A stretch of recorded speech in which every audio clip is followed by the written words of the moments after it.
Estamos começando mais um Garagem 77 de São José de Mitibu para o mundo, viu, Alex? Isso mesmo, é para aqui que a gente está isso.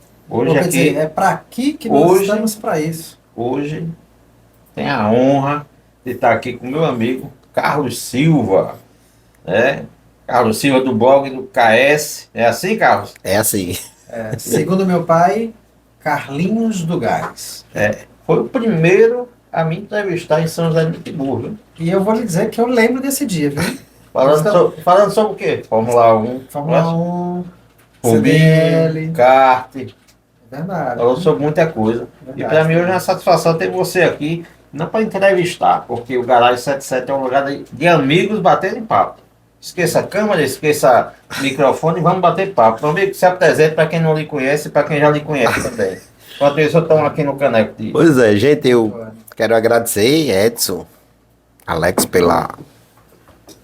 por me convidar a estar aqui. Fico feliz. Eu faço comunicação, acho que há 10 anos, mais de 10 anos. Mas assim, cada situação, eu tô aqui todo me tremendo. Vamos ter, tô igual uma rural velha, todo me tremendo, porque tá frente a frente. Quer que aumente o ar? Não, tranquilo, tá frente a frente com vocês não é fácil, viu? Eu assisto e aí a gente não fica assim, né? Nervoso, mas é isso. Pra quem não me conhece, eu sou Carlos Silva, do blog do KS. Como o seu Chico bem disse, Carlinho do Gás, né? E é isso, estou aqui à disposição para bater esse papo Bater bacana.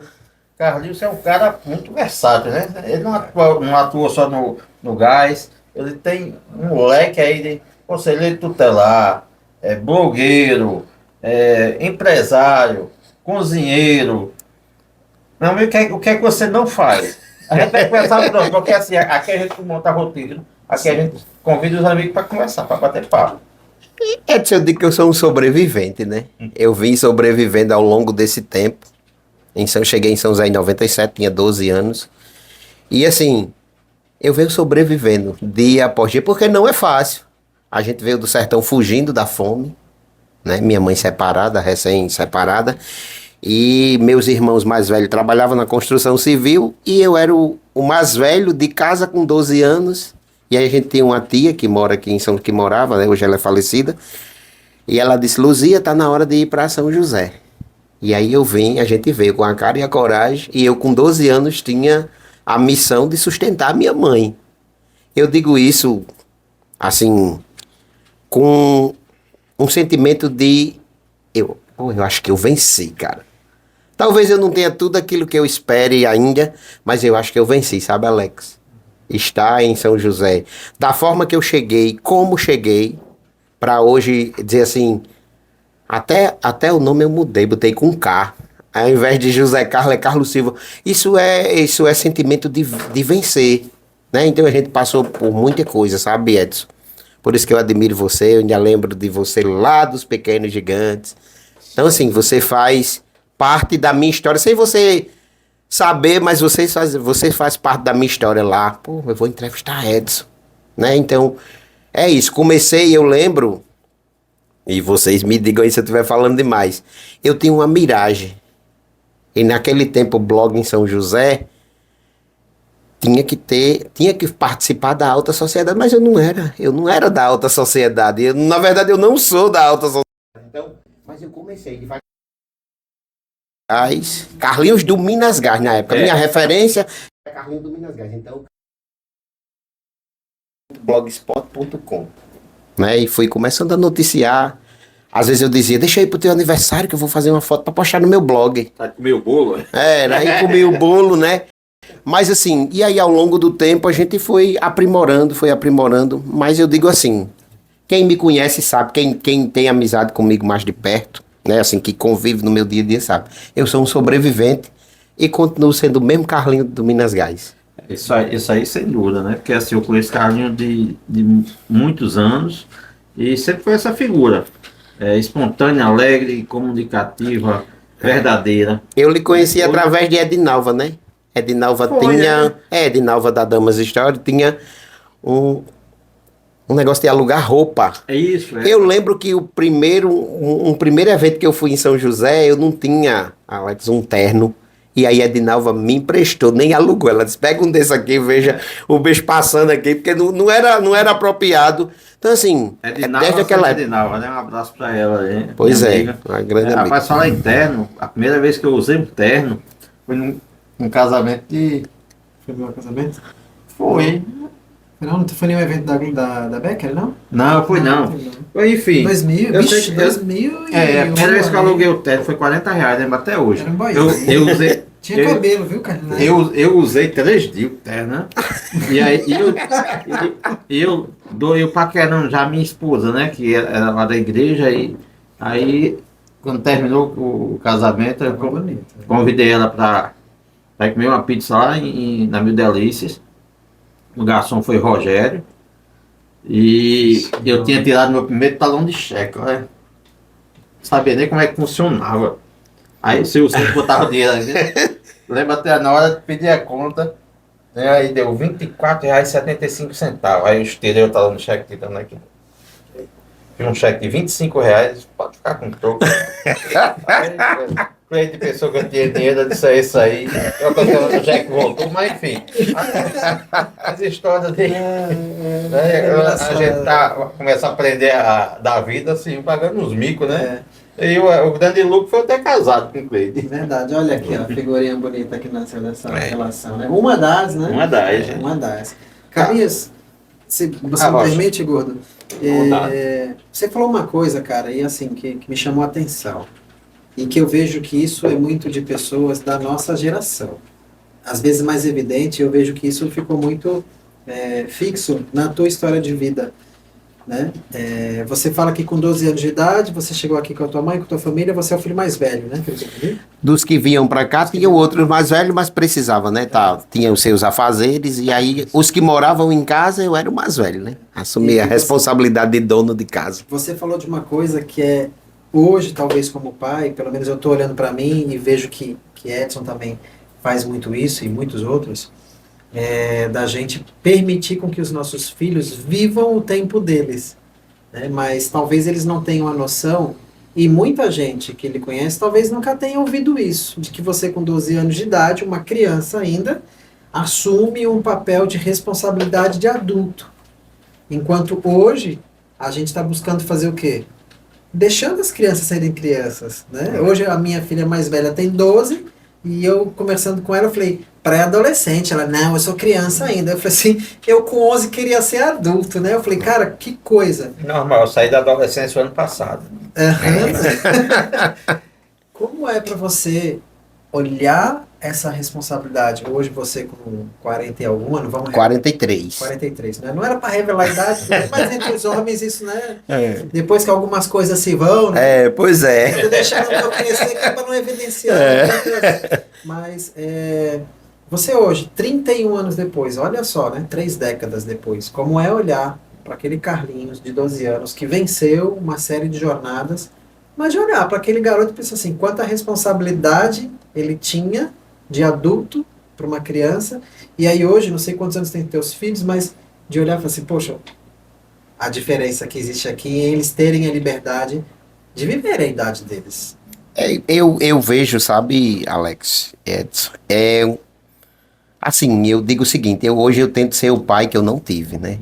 Ele vai me escutar agora, meu pai, mas a gente tinha algumas questões que precisavam ser resolvidas e graças a Deus foi. Mas assim, é difícil, eu não tive infância, né? Para você ter uma ideia, e Marcos do Cimento é testemunha disso, meu primeiro emprego, assim, depois que eu comecei a trabalhar de fato, eu cheguei lá em Marcos do Cimento, ele vendia gás. Na época, a Alisson vendia gás em São José, não sei se vocês lembram. Eu lembro.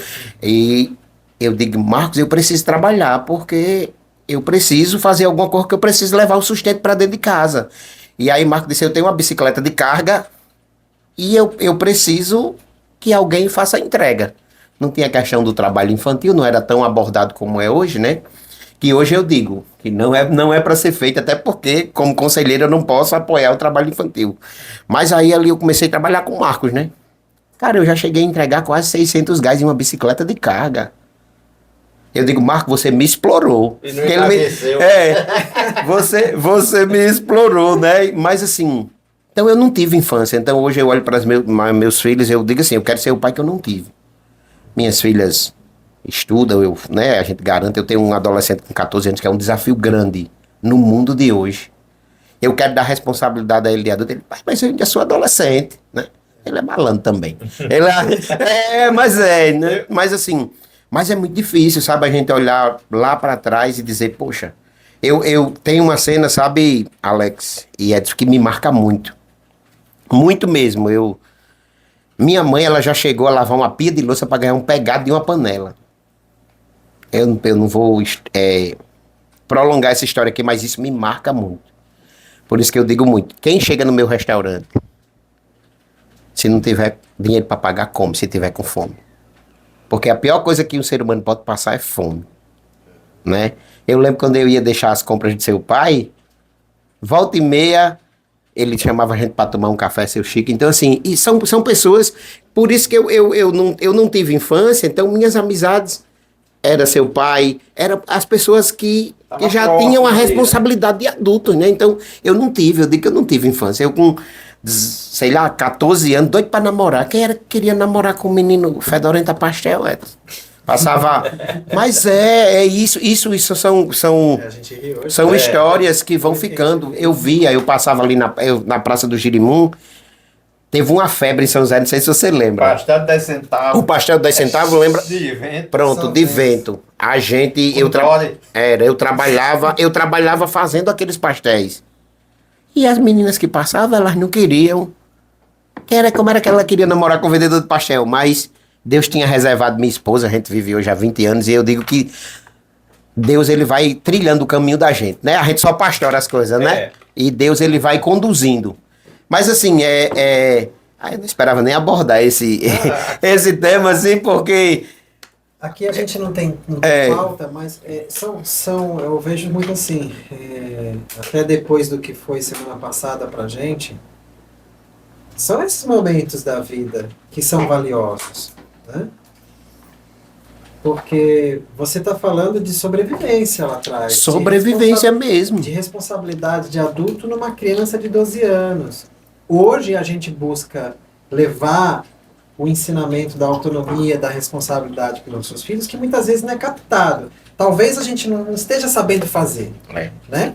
Porque assim, para você, eu comecei a trabalhar com 14 anos, venho de uma realidade de uma cidade litorânea de São Paulo, tô aqui há 30 anos, né? Minha família paterna é daqui, a materna é de lá.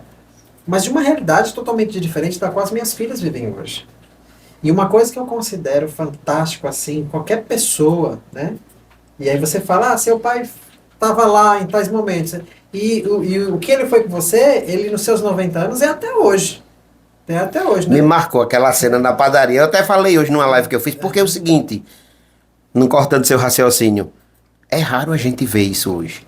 Então, aquela foto me fez refletir. Mediante a tudo, né? Mediante ao trabalho, que a gente leva uma vida louca. Isso. Né? A gente tem uma agenda louca para sobreviver, né? Não é para dar de rico, não.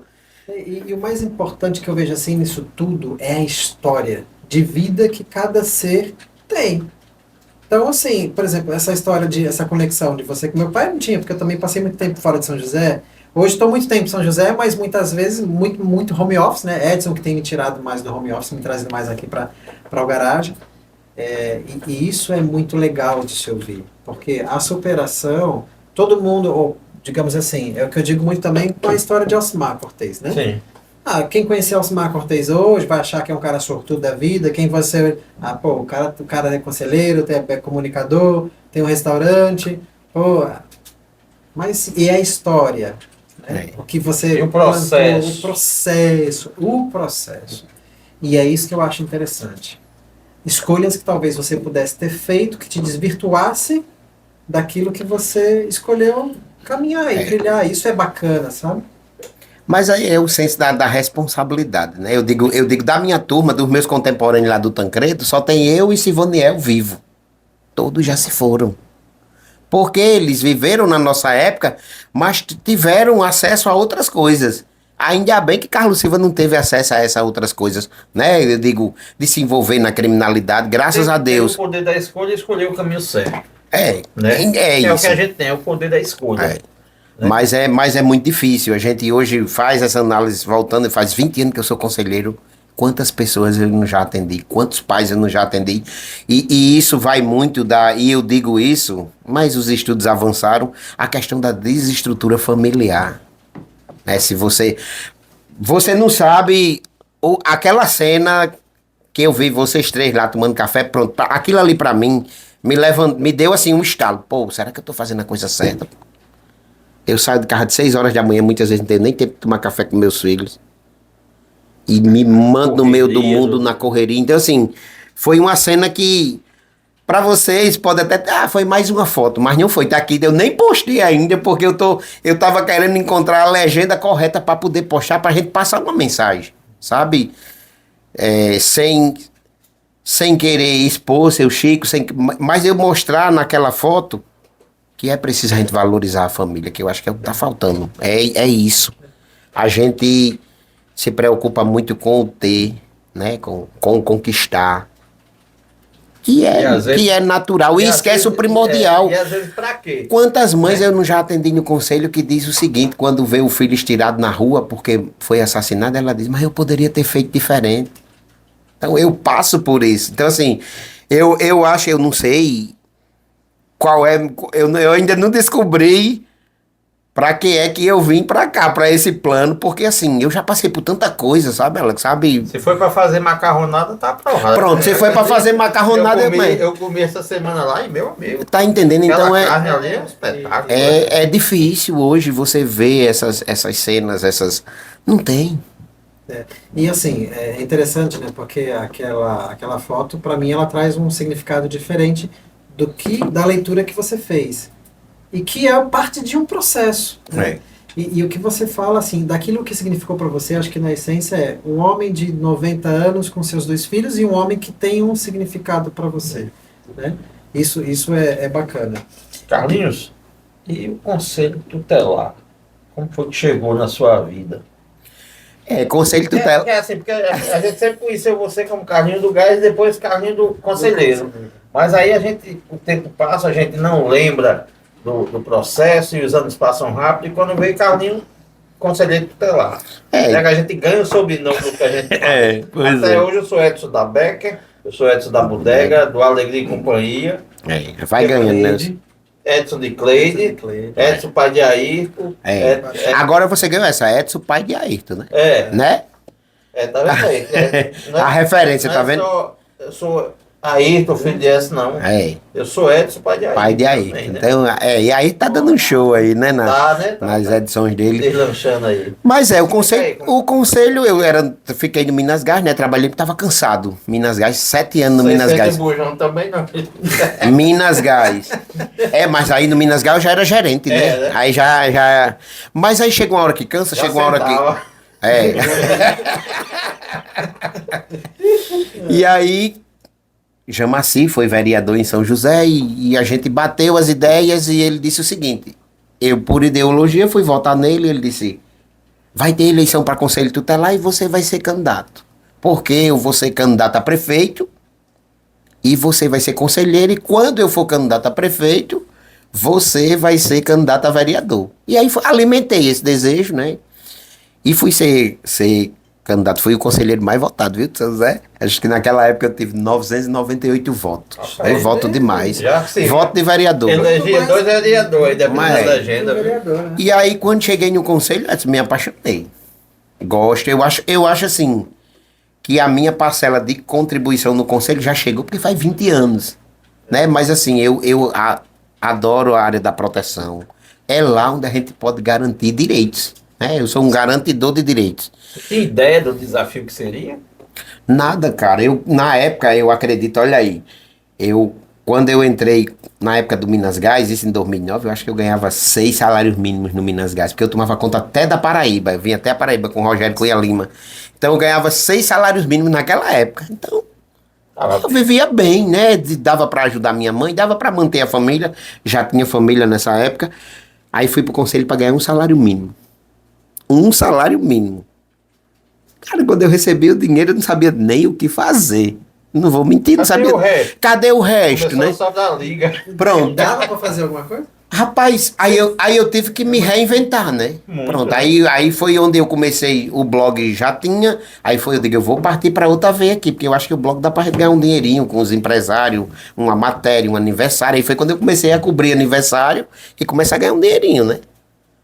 Sei lá, cobrava 200, 300 reais, uma vez eu fui contratado pela Becker para fazer as fotos da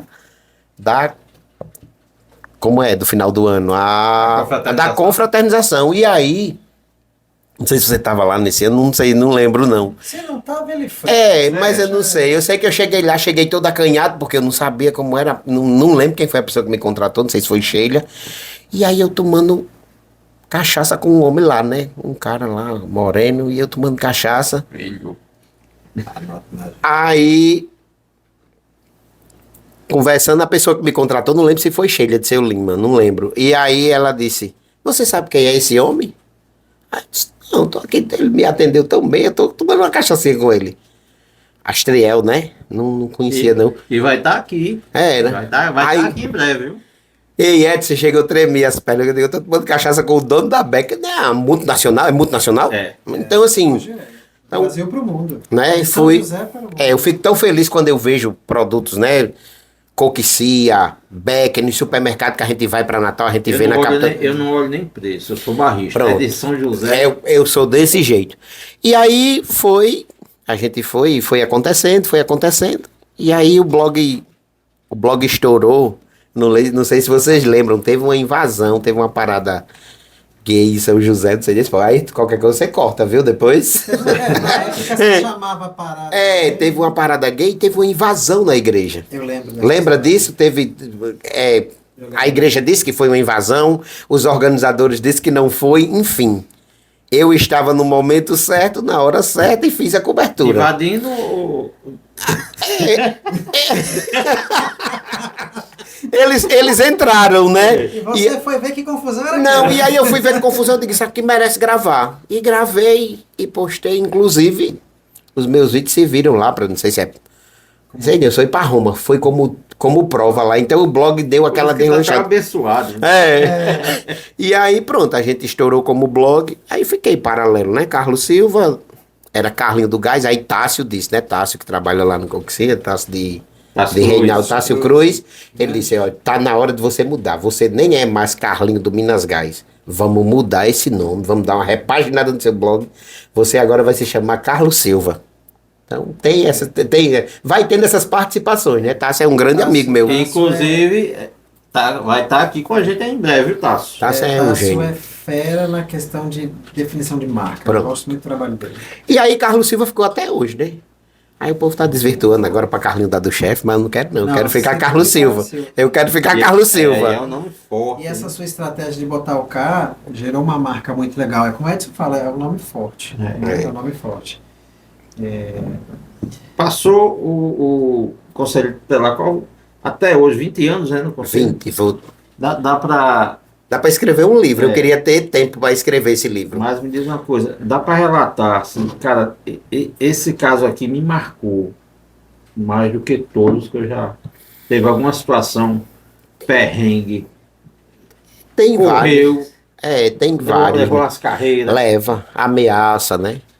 A gente tem uma comunidade em São José que é terrível, não posso nem.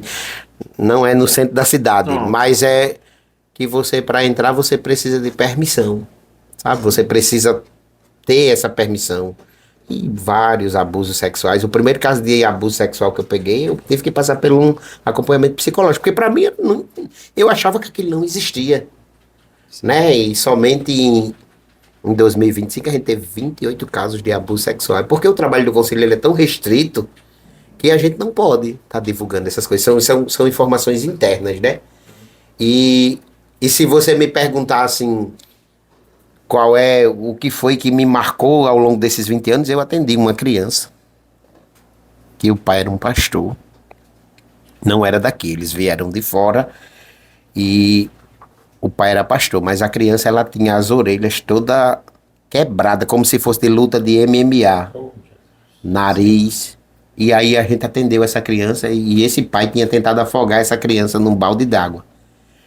E aí a gente foi atender. Então isso me marcou muito, porque A gente fez os trâmites, eu levei esse menino lá para casa. Porque a gente não tinha compactuação. Então, ao longo do tempo, a gente foi conquistando as coisas. Hoje, São José tem uma pactuação com o abrigo, graças à acessibilidade da gestão, né? A gente tem vagas específicas, se precisar abrigar uma criança e um adolescente, a gente tem. Mas antes não tinha. No abrigo dessa pessoa? Não, é um abrigo. Hoje a gente está com um abrigo em Macaíba. Na verdade, nós temos 2 convênios. O de Pirangi fechou por questões administrativas, mas Zé Figueiredo mantém esse convênio. E a gente sempre que precisa tem. Naquela época não tinha. E para eu tirar aquele menino das garras do pai, eu precisava levar ele para algum lugar. Eu precisava tirar. De imediato.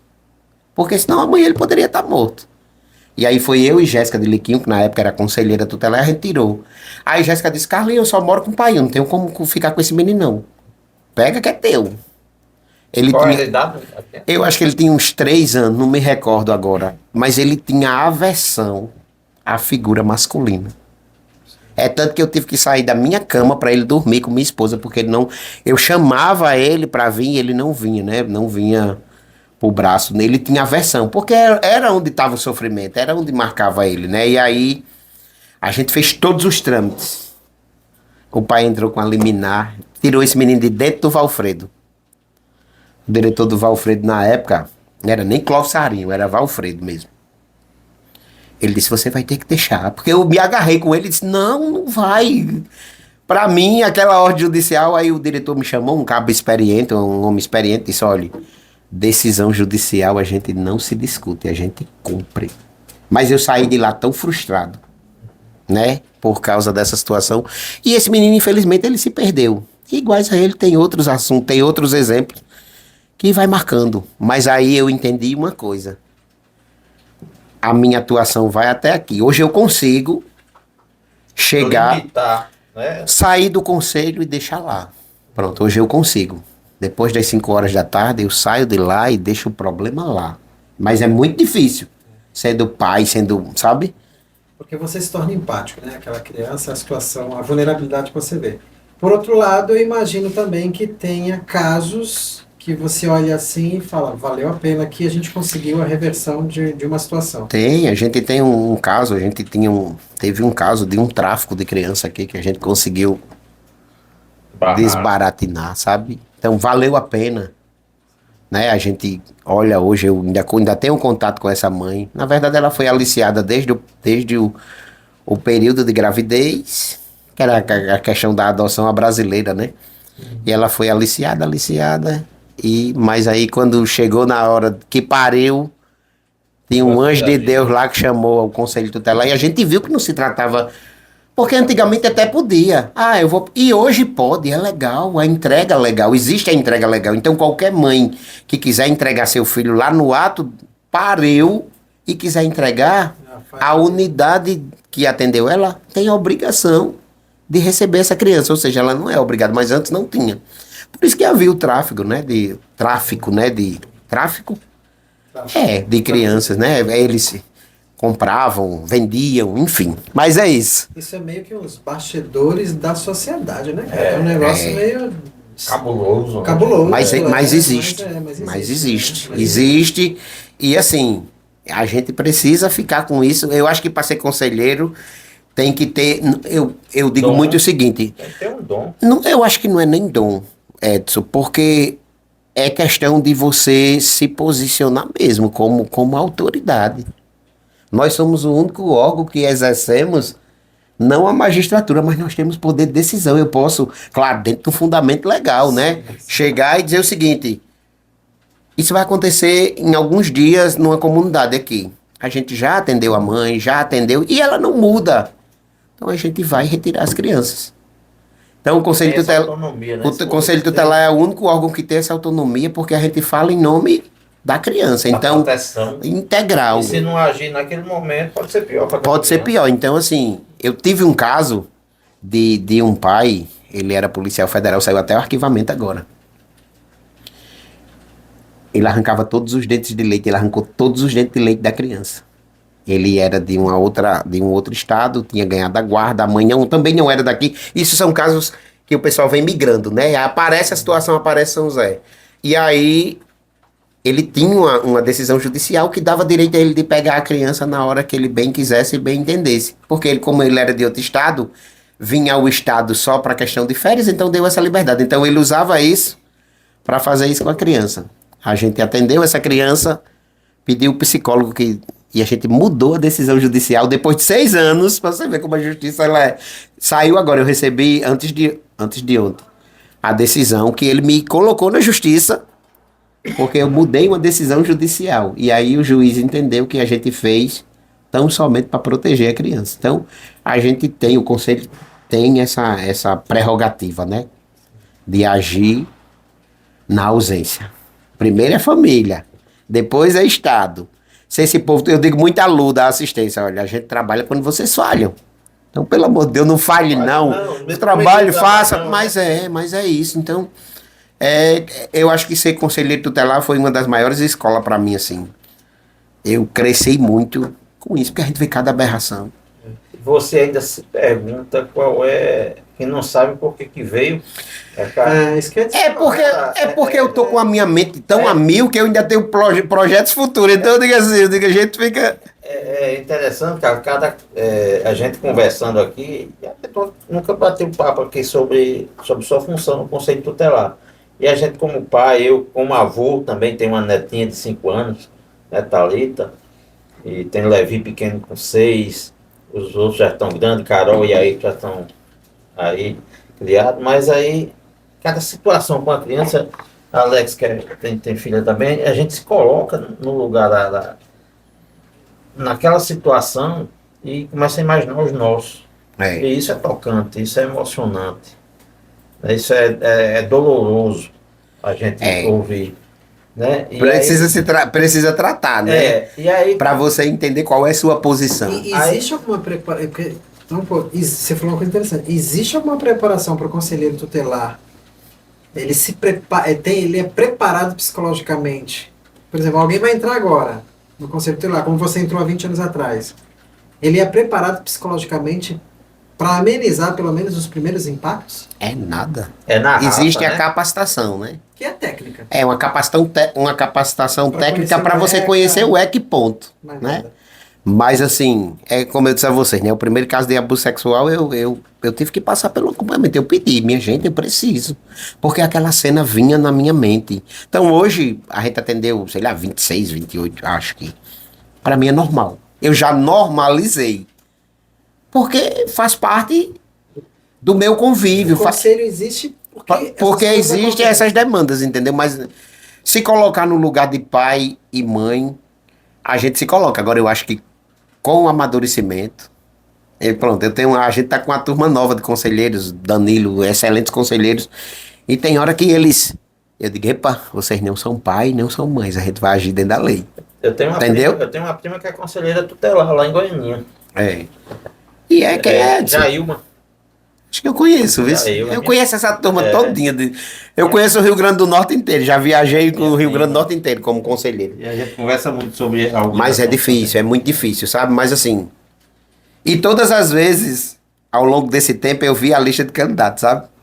Aí eu dizia, não, tá na hora de eu sair, não.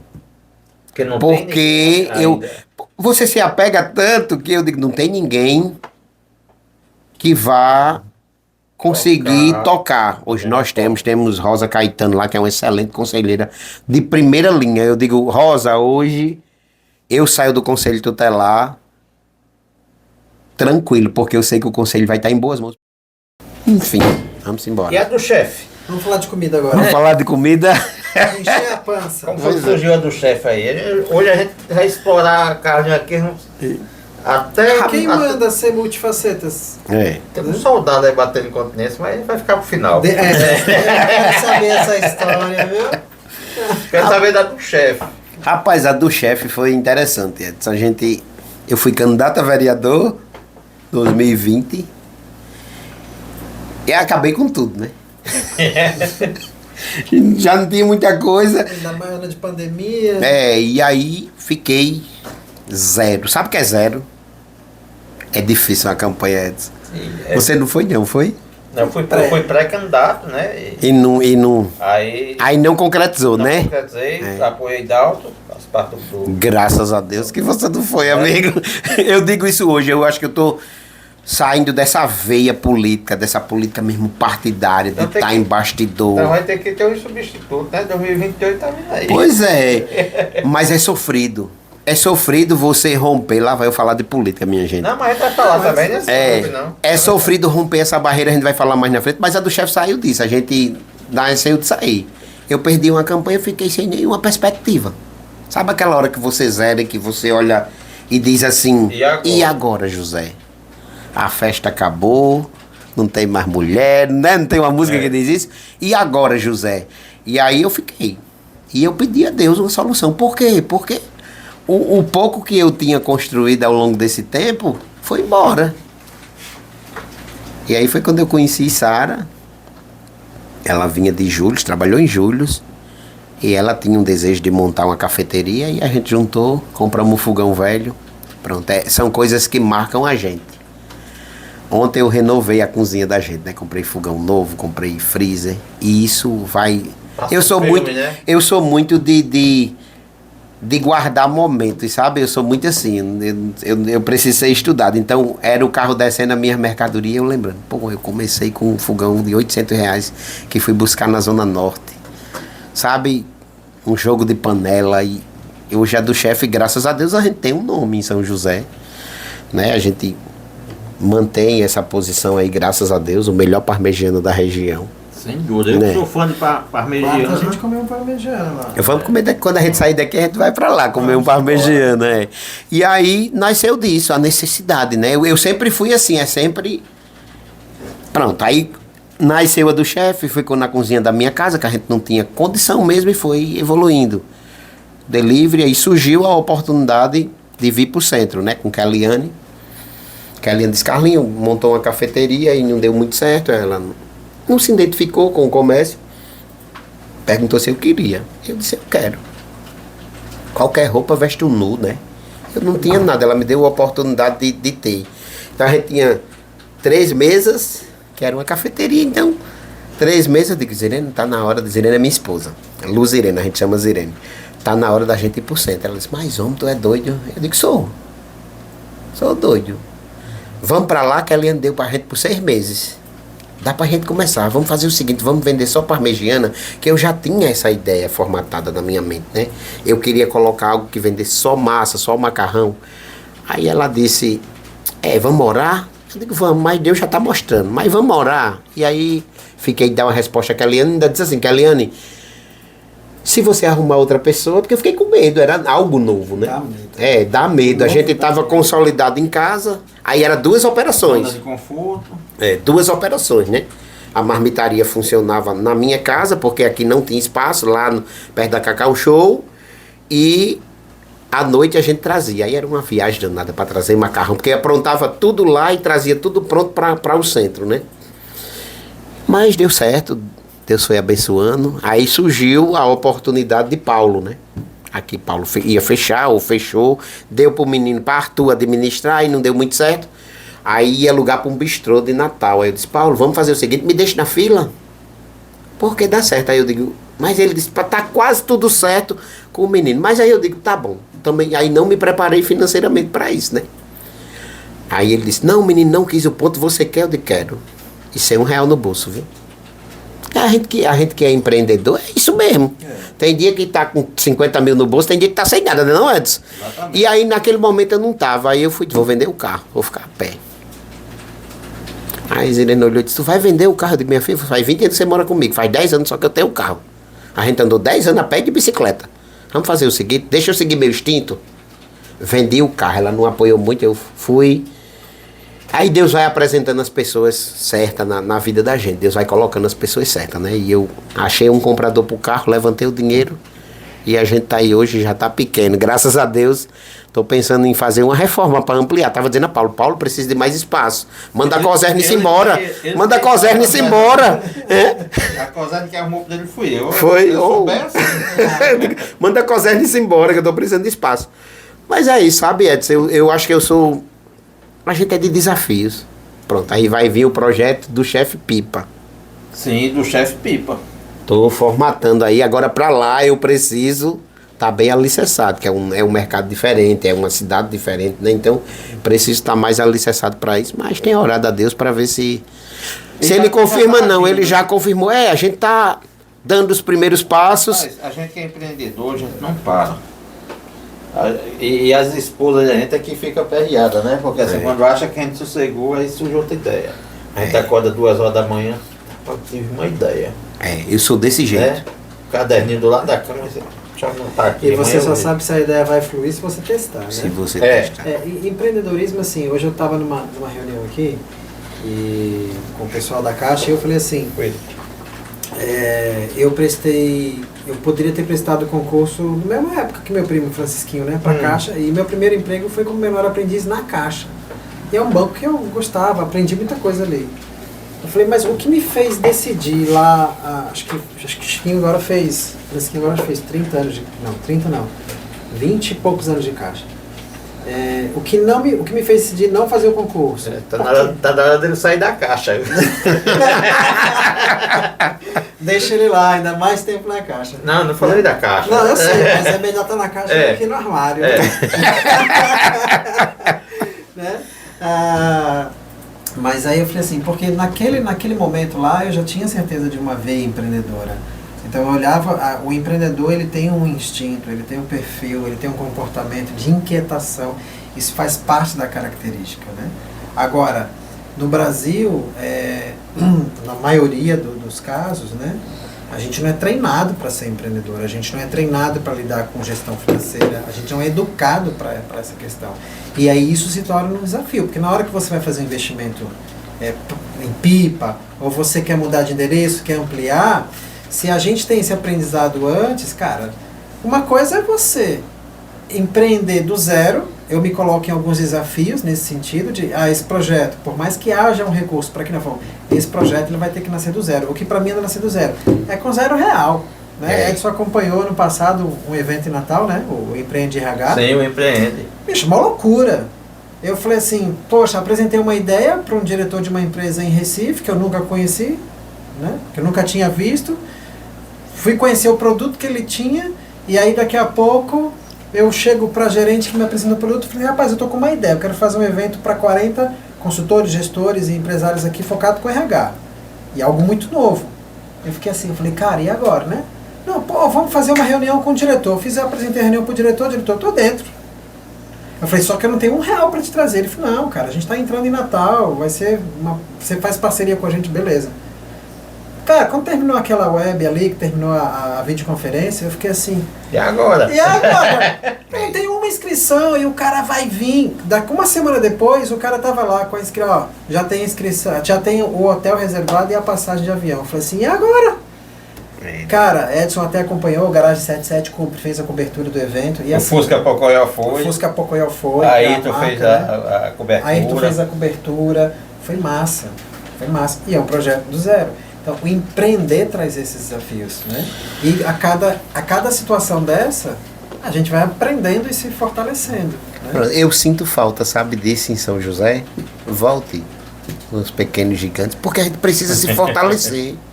Sabe, assim, mas a gente não tem, eu não estou falando do poder público, mas a gente não tem.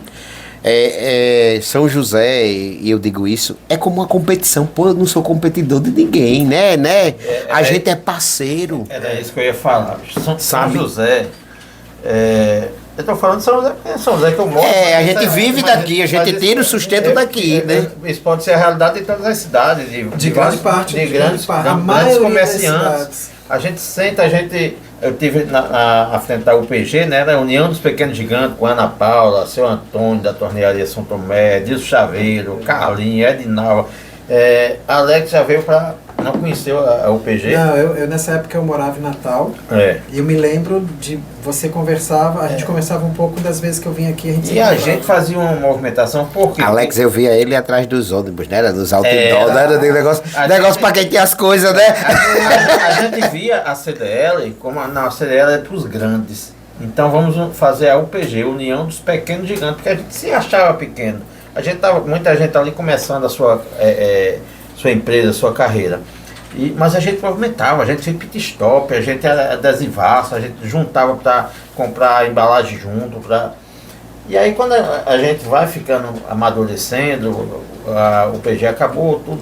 Entrei para a CDL, me tornei fiz parte da diretoria, depois fui presidente, eu fui presidente 2 vezes. Não, você foi presidente uma vez. Uma vez, revezou. E depois você jogou esse abacaxi. Mas, essa experiência muito boa, foi o abacaxi brincando.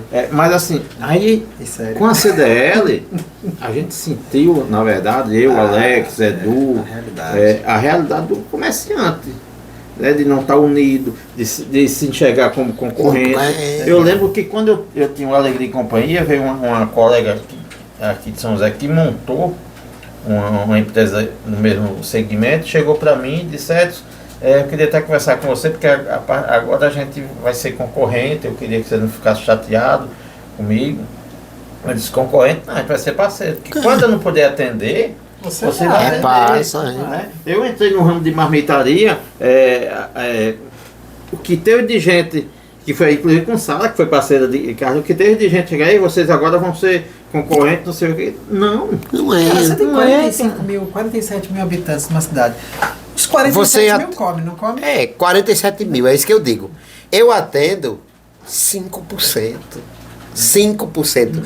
Desses 47 mil, eu atendo 5% diariamente. Tem 95. Então, domingo eu tava no meu restaurante, que eu fico ali na frente, eu gosto de ficar, né? E aí chegou 2 carros elétricos. Eu digo: não, é meu perfil, eu conheço logo. Filho, onde é? Você sabe onde é? E eu de frente ao restaurante. Você sabe onde é? Július Bistrô? Olha isso aqui na frente, ó. Quando meu restaurante lota, que não tenho mais, só tenho 10 mesas, quando lota eu digo: ali a comida é igual a minha. Porque é melhor ele ir lá para Sara e comprar lá em Sara, que o dinheiro vai girar dentro de São José, do que eu dizer: vá para Parnamirim. Eu não como pizza em Parnamirim, eu como pizza de São José. Aí eu vou fazendo uma seleção. Hoje, essa semana eu compro na Mil Delícia, a próxima eu compro em Natana, depois eu compro em Márcio e vou fazendo isso. Sabe por quê? Porque o dinheiro fica aqui. Exato. Então, se é de você dar vez a uma pessoa lá de Parnamirim, tá entendendo? Eu tenho essa convicção. Eu não sei se as pessoas dizem: Carlinhos, você é concorrente. Eu não sou concorrente de ninguém. Eu tenho o meu produto e procuro diferenciá-lo de alguns outros do mesmo segmento, entendeu? Outra observação, viu, Alex, Carlinhos, que a gente fez aqui, a gente fez acho que um mês de programação voltada para o comércio. Foi isso aí. Que aí fez com o Manel da Beca, veio para cá. E a gente criou uma caixinha de perguntas, as pessoas falarem, os estabelecimentos, se era bom, se era ruim. E as pessoas falaram e eu repostei. Pessoas com a cabeça pequena, e eu falo isso realmente, pessoas com cabeça pequena que viram um comentário: o atendimento na loja X não é boa. Eu postei. Claro. E teve pessoas que hoje me olham torto. Cara, se eu tivesse falado que o atendimento, se eu tivesse postado o que pessoas falaram que o atendimento era bom, tava tudo beleza. Pois é. Mas aí você teve uma oportunidade de identificar sua operação está com alguma falha e não consertar. Fosse comigo, eu tinha ligado: Edson, quem foi? Eu quero falar diretamente com essa pessoa. Para mudar a experiência. Exato. É isso. A gente até no episódio passado a gente falou sobre experiência. Isso, a gente falou sobre experiência. Cara, imagina o que é, você não tem noção, né? Eu assistia muito Masterchef, né? Mas imagina que é alguém que faz, sei lá, faz tempo que não come parmegiana, vai lá no seu restaurante, come parmegiana e ativa uma memória do tempo de criança, da avó, da madrinha, de não sei quem que fazia um negócio que você hoje faz igual. A experiência que isso é gerada lá e do bom atendimento, do que pode ser melhorado, né? A gente teve um problema, eu acho que foi antes de ontem, foi quarta, que a gente faz um processamento de um tempero e aí a funcionária não seguiu bem a ficha técnica e o parmegiana saiu salgado. Mas o que eu recebi de ligação, porque além de clientes, são meus amigos, são pessoas próximas a mim: Carlinhos, você quer me matar, tá salgado. Aí eu fui procurar entender e expliquei a cada um: teve um erro aqui que aconteceu e vai acontecer, né? Mas aí o cliente, ele não ficou com só com isso, né? Com essa fala de que Não, Carlinhos, eu tô ligando, aí as pessoas ligam e dizem assim, eu tô ligando porque eu tenho essa abertura com você. Isso. E quantos outros clientes não já tiveram experiência? Eu mesmo já tive em São José experiências ruins que o dono tá nem aí. Então eu procuro me espelhar nos bons, sabe? Eu gosto de me espelhar nos bons. Eu tô vendo que há 18 anos atrás eu era fã da pizza de palmito, eu pedi uma pizza de palmito num canto aqui, e aí a pizza chegou sem palmito, né? Eu liguei pra pessoal, não veio meu palmito. Não veio palmito. Aí eu falei assim, não, é porque está faltando palmito. Eu disse, "Pô, E como é que. você vende E por que não pizza tira de a pizza de palmito? palmito do cardápio? Deixa só Pronto. É. enfim, não vou me alongar." Mas eu Mas acho a são gente. situações, né? Assim, Eu digo muito, eu acho que a gente precisa fazer isso, a gente precisa provocar. Eu tenho conversado muito com o Eduardo, sabe? Por isso não acaba bacana do céu. Eu acho que ele tem uma mente aberta. Mas assim, a gente precisa. Eu acho que a gente precisa sentar mais, sei lá, de repente tomando uma cerveja, ou de repente comendo um parmegiana. sabe, isso aqui não é um start para uma nova Pois é. Eu acho que Sabe? precisa, sabe por quê? Porque o que é que você vai dizer? Por exemplo, há um vendedor de cachorro-quente que tá ali que ele não tem conhecimento nenhum de precificação, ele não sabe nem o que é ficha técnica. Ele sabe que tem que pegar um pão, botar macarrão, ó, tem que botar carne moída ou tem que botar carne de hambúrguer, mas ele não sabe se ele tá ganhando ou se ele tá perdendo. Então, na hora que a gente ajuda essas pessoas, você ajuda elas ganharem dinheiro, mas me ajuda também. Porque lá a gente tem um processo. O funcionário, ele sabe. Qualquer um que entrar vai fazer o melhor parmegiana de São José, porque o molho é um só, a receita está aqui. Mas será que Dona Maria lá da ponta sabe disso? Que ela precisa ter essa ficha técnica? Só que assim, a gente já tem tanta atribuição que eu não me arriscaria, digo assim, mas eu sinto isso. Até na questão de legalidade. Como é que eu vou competir com um cara que não paga o imposto? Exato. Tá entendendo? Como é que eu vou competir com um cara que tá ali, não tem um funcionário cadastrado, né? Na questão do trabalho mesmo. Então, assim, é difícil. Mas isso ele não tem porque ele foi pra rua errado. Ele tá lá ganhando o sustento Ele dele tem errado. uma questão de sobrevivência. Nesse meio do caminho não teve um direcionamento para educação empreendedora. E não cresceu. Eu falo isso porque Não minha cresce, praia, não cresce. É minha praia fazer uma educação empreendedora. Mas a gente tem um desafio, Carlinhos, por toda essa experiência que a gente teve na CDL, de associativismo, uma cultura associativista. E aí eu falo assim, né? Sem ressalvas também.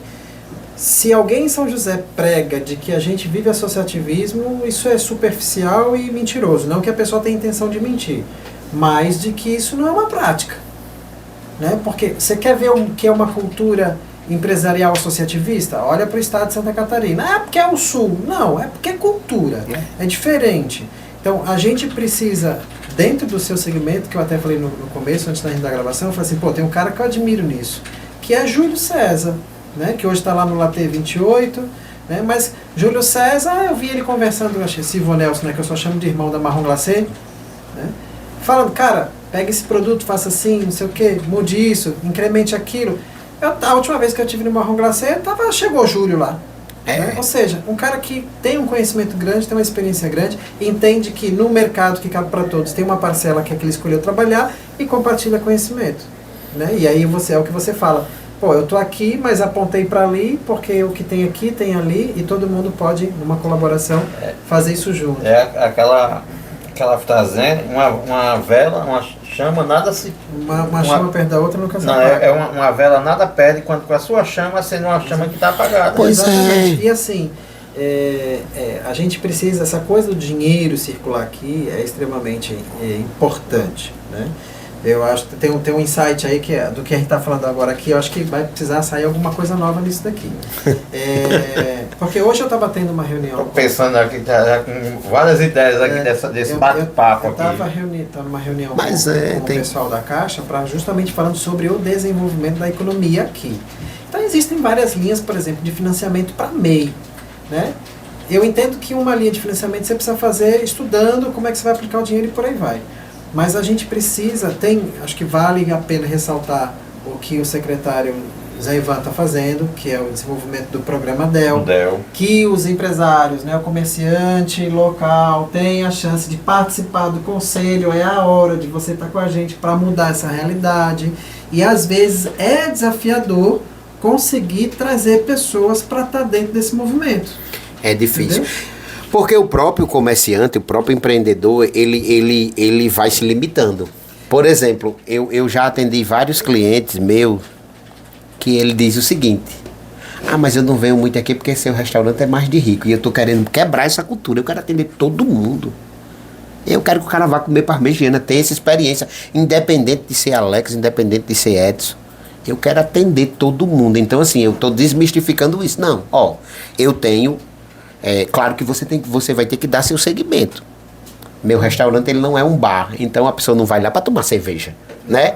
Aí eu vendo Heineken e Budweiser, né? Porque se eu colocar um outro tipo de cerveja, eu vou puxar aquele público que toma cerveja. E meu objetivo final não é a cerveja, é a alimentação. O cara vai tomar no mínimo 2 cervejinhas ali para limpar, né? E acompanhar. Mas assim, a gente vê muito isso em São José. Dessa discriminação. Ou a própria população, ela... Ei, cara, eu...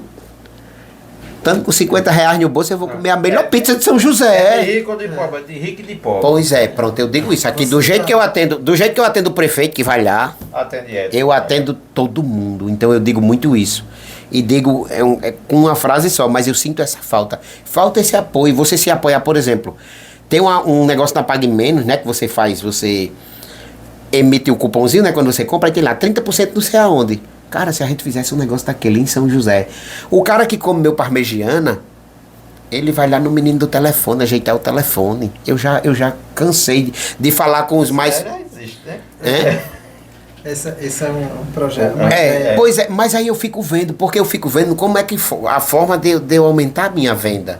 Por exemplo, o cara foi lá em Edu, comprou uma capinha de um celular, ele vai receber um cupomzinho, ó, tu tem 10% de desconto lá na do chefe. O cara vai usar, meu amigo. Mas aí, Eduardo, eu tô citando Eduardo aqui como exemplo, porque ele, no meio da discussão. Pode falar Eduardo ou Ronaldinho, viu? Ronaldinho. Ronaldinho é pros íntimos, né? Mas parece muito Ronaldinho. Mas assim, é preciso a gente fomentar isso. Pra que você... Quem compra roupa não compra parmegiana, não. Tá entendendo? Quem come parmegiana não compra roupa? Quem come parmegiana não tem que escovar o dente depois? Pois tem que fazer manutenção, tem que fazer limpeza, tá aqui. Entendeu? É isso que eu tô dizendo. A gente precisa sentar. E eu já tô dizendo assim que a gente precisa sentar. Mas a gente precisa fomentar isso. Eu já cheguei ao ponto, sabe, de dizer o seguinte: eu vou produzir as etiquetas, deixa que eu faço. Tu já imaginou? Aí você tem um cara que ele começou a ganhar dinheiro com palestra no Brasil, David Potter. David o Camelô. David o Camelô, não sei se vocês conhecem essa história. Mas aí tu vai cortando aí as coisas. É bem rápido. Isso daqui. Ele tinha uma banquinha de doce e ele começou a ter várias estratégias, né? Ele setorizou a banquinha de doce no Rio de Janeiro. David Porter.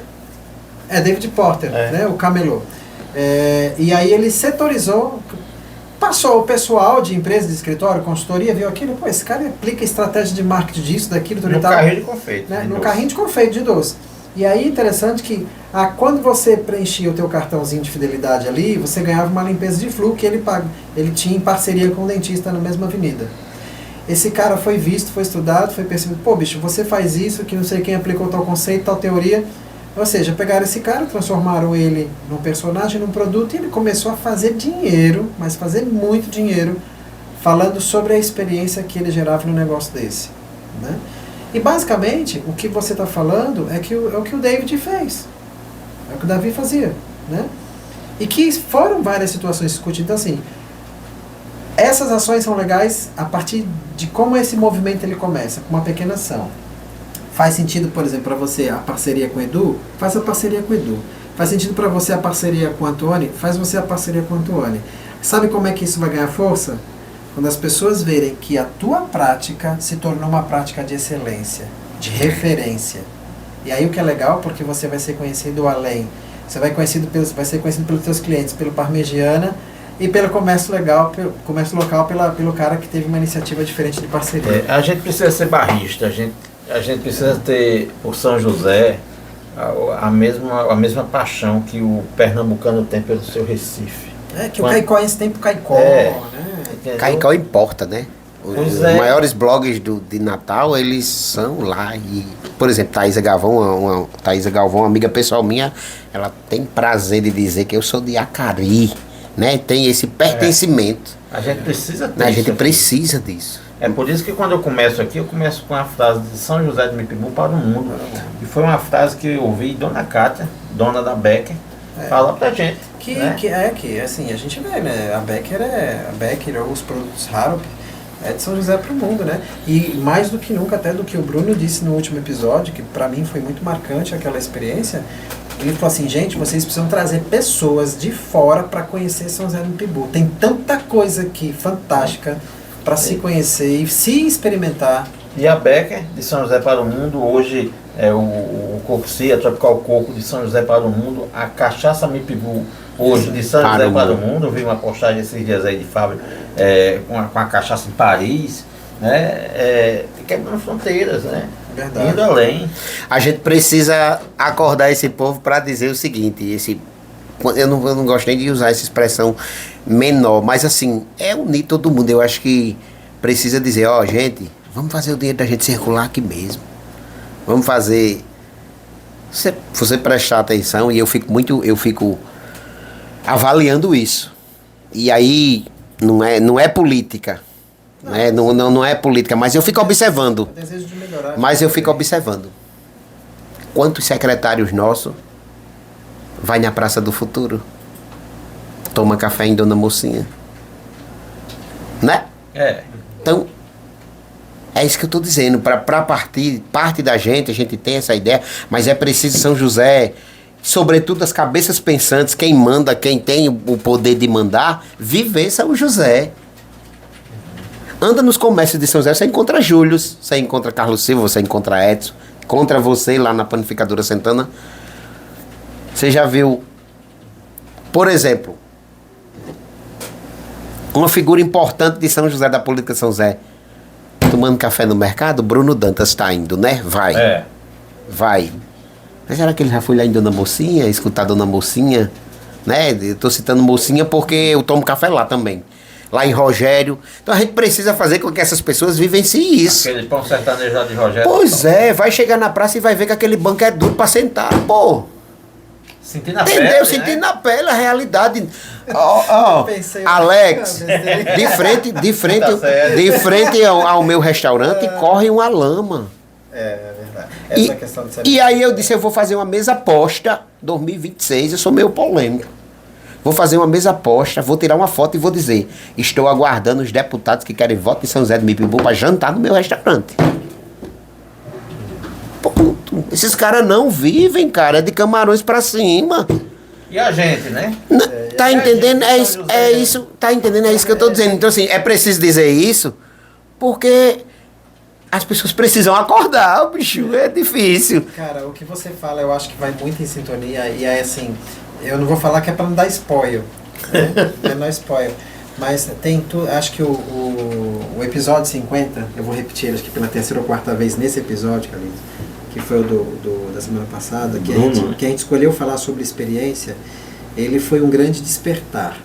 E dentro do que é o Garagem 77, na questão de propósito, de tudo que você está vendo aqui dentro, né, dos capacetes, dos quadros, né, você que está aí do outro lado não sabe o que tem aqui atrás. Mas esse espaço ele é construído a partir de uma história. Por isso que eu sempre digo, as histórias...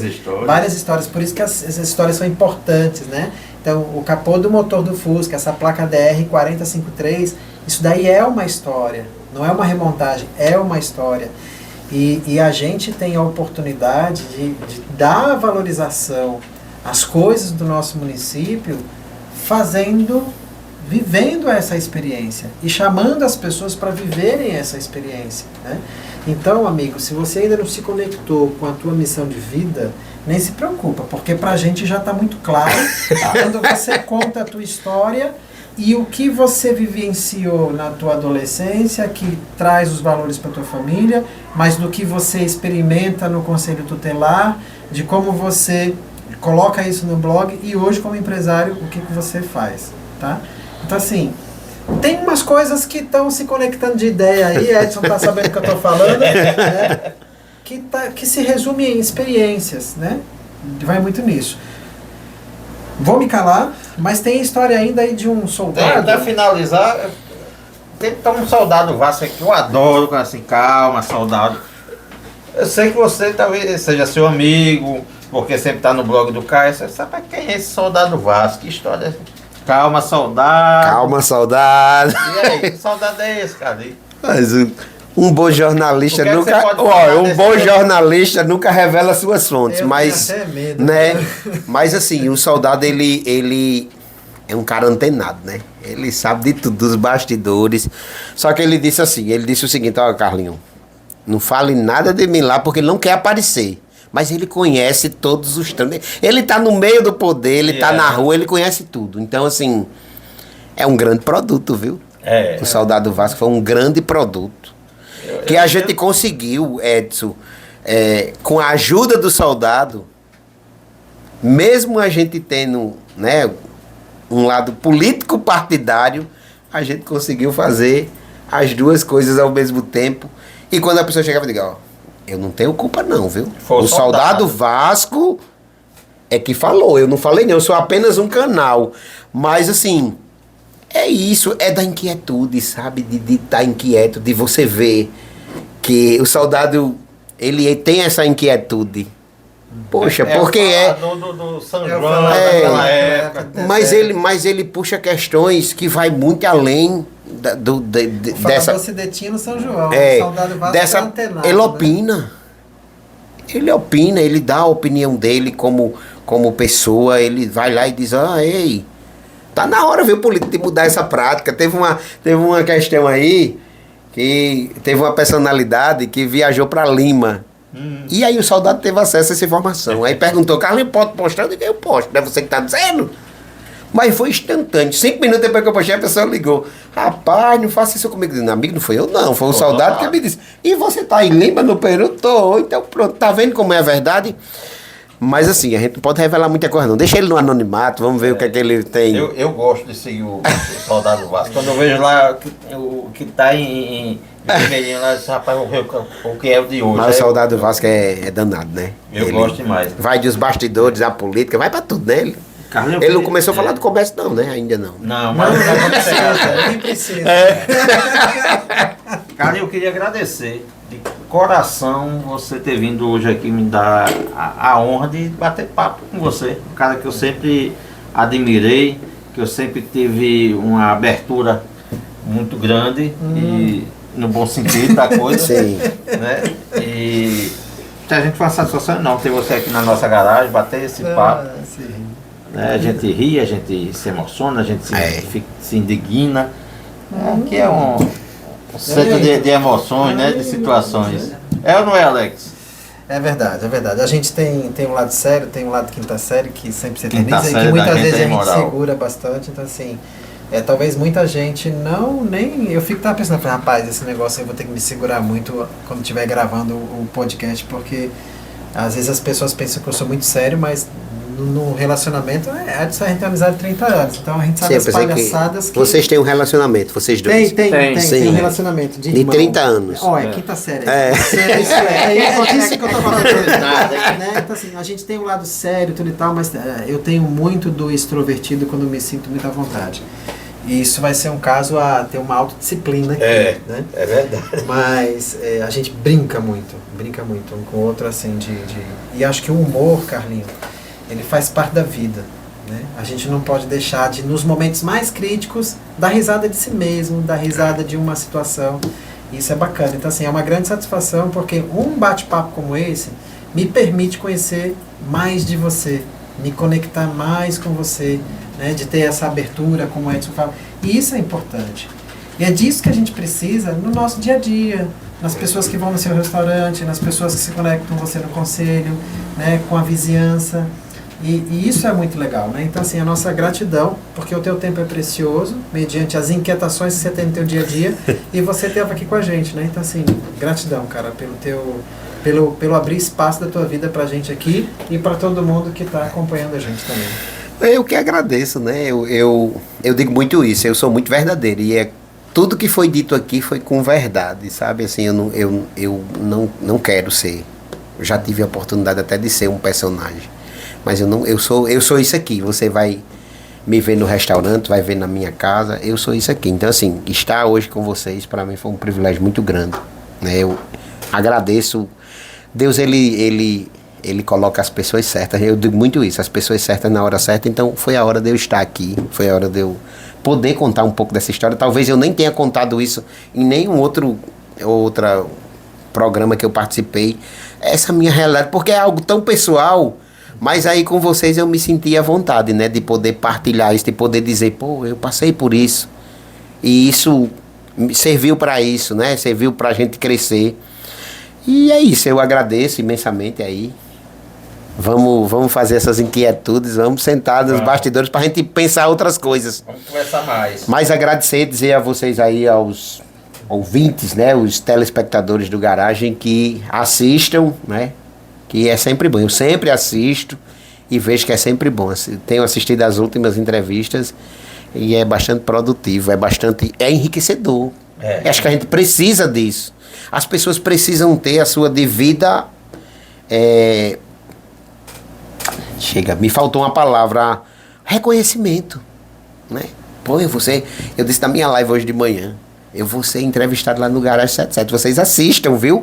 Edson vai querer que eu fale do Soldado do Vasco, mas eu não posso falar muito não, mas é isso, então é isso, gente, gratidão mesmo, Deus abençoe a todos, e vamos pra frente, 2026 vai ser extraordinário, né? Eu vi uma frase, acho que foi de Pablo Marçal, que ele diz o seguinte, qualquer um pode prosperar, mas precisa deixar de ser qualquer um.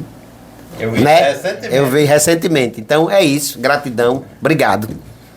Nós aqui agradecemos. Só dar um alô aqui para os nossos parceiros aí do Shake Me Pibu, da nossa amiga Raíssa, que é aqui na galeria. Em breve, novidades da galeria. Ainda posso chamar Bodega Center?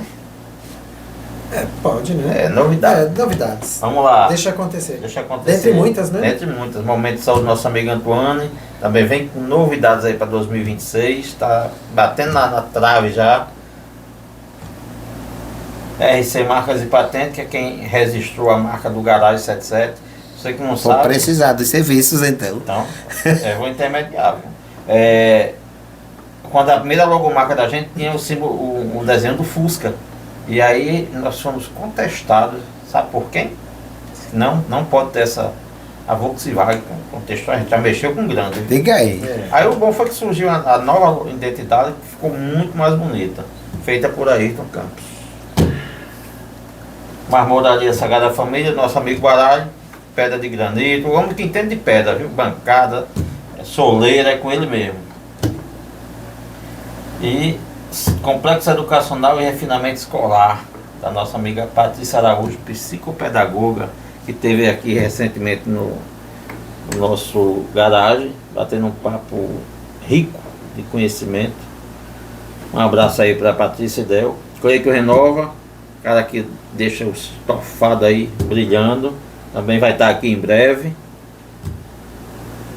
E RR Contábeis, né? Nosso amigo Roberto Carlos, contador, Robertinho, homem da égua Pocotó. Contadora do chefe. Contadora do chefe? Nós também. Olha aí. Então, não tem propriedade de falar. Tem mais algum? Garagem 77 agradecendo a sua paciência e audiência, como dizia Fausto Silva. Finish.